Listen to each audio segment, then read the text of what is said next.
నేను ఓసారి గోకర్ణం వెళ్ళా, 500 మందితో వెళ్ళాం గోకర్ణం. వెళ్ళినప్పుడు ఒక విచిత్రం చూసి నేను తెల్లబోయా. ఒక బ్రాహ్మణుడు మా అందరికీ భోజనాలు పెట్టాడు. ఆయన భార్య మహాతల్లి ఒక పంక్తి వేసి ఒక 100 మందికి వడ్డిస్తే వాళ్ళందరి భోజనాలు అయిపోయి లేచిపోయిన తర్వాత ఆవిడ నీళ్లు చల్లి తుడవలేదు. ఆవిడ గోమయాన్ని నీళ్లలో కలిపి చల్లి శుద్ధి చేసింది.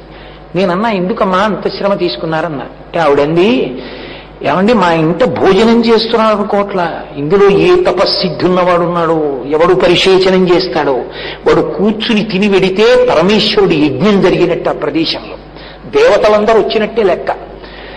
వాడికి గౌరవం చెయ్యొద్దు, అందుకని గోమయంతో శుద్ధి చేశానండి. ఎంగిలి లేకుండా తడుండిపోతే దోషం నాకు రాదు, ఆ మహాత్ముడికి ఇల్లాలనయ్యి ఆయన అన్నం పెట్టమంటే అలాగా పెట్టను, అందుకని గోమయంతో శుద్ధి చేశానండి. నేను ఆ తల్లి కాళ్ళకి నమస్కారం పెట్టా. ఏమి సంస్కారం